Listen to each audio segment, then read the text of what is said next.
पूरे देश में आजकल बयानबाजी का दौर चल रहा है और बयान में अनाप शनाप लोग बयान करते रहते हैं, जो असंभव है उसकी बात को भी रखते हैं। और हमारे देश का क्या समस्या है देश को लोग जानते हैं, राजनीतिक पार्टियां भी जानती है, बुद्धिजीवी जानते हैं, वैज्ञानिक लोग जानते हैं, लेकिन मूल समस्या पर बात नहीं रख करके लोग को भटकाने की समस्या का बात रखा जाता है। हमको कौन सा विदेश से लड़ाई लड़ना है, कहाँ हमको विदेश के मेरा दुश्मन है, उसको लोग भूल जाते हैं। आज छोटा छोटा देश को टारगेट करके के मैंने जनता का मुद्दा के रूप में देते हैं। और देश मेरा पहला मुद्दा मेरा भारत है, भारत का रक्षा मेरा पहला मुद्दा है। देश अनियंत्रित हो रहा है, देश में व्यवस्था चरमरा गया, महंगाई चरम सीमा पार कर गया, देश की जो अर्थव्यवस्था है वो डगमगा रहा, अर्थनीति कमज़ोर हो रहा, देश को अर्थशास्त्र की ज़रूरत है, अर्थशास्त्री की ज़रूरत है।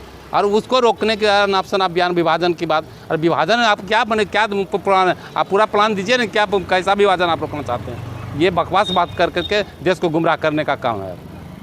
ये जो बयान है सो पूर्ण रूप से राजनीतिक बयान है, इससे देश का भला होने वाला नहीं है। जो असंभव चीज़ है वो कभी संभव नहीं हो सकता है। हम लोगों की दूरी इतनी बढ़ गई है पाकिस्तान से हर एक फ्रंट पर, इसका अब एकीकरण होना बहुत असंभव है। ये जनता के साथ छलावा है, झूठ बोलना है, ऐसा उनको नहीं देना चाहिए स्टेटमेंट। देखिए, मोहन भागवत जी ने जो बातें कही हैं वो निश्चित रूप से हम युवाओं के दिल की बात को उन्होंने रखा है। कोई भी विभाजन पीड़ादायक तो होता ही है, और निश्चित रूप से जो विभाजन हुआ है कहीं ना कहीं हम लोग इस रूप में देखते हैं कि पाकिस्तान पे भी हम ही लोग का हक था, और निश्चित रूप से यह विभाजन पीड़ादायक है। और हम लोग मोहन भागवत जी के इस बयान का समर्थन करते हैं, और भारत का हक हम लोग यही मानते हैं, पाकिस्तान पे भी भारत का ही हक हो और यह विभाजन निरस्त हो।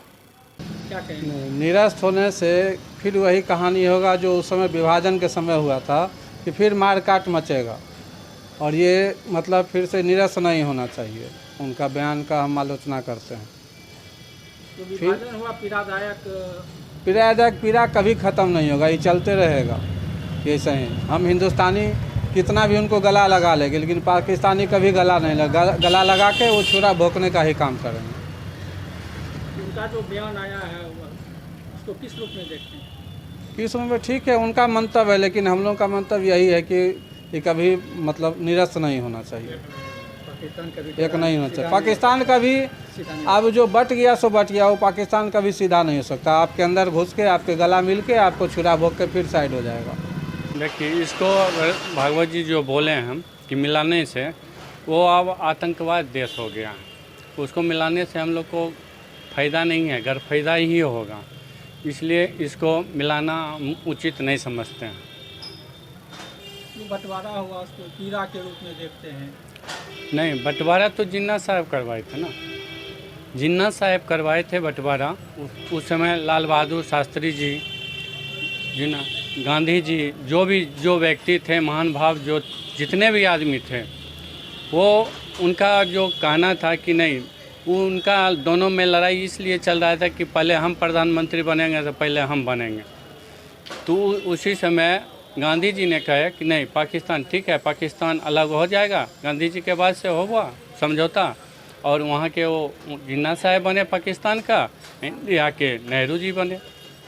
अब उनको मिलाना उचित नहीं हमको लग रहा है, किसी भी एंगल से हमको उचित नहीं लगता है।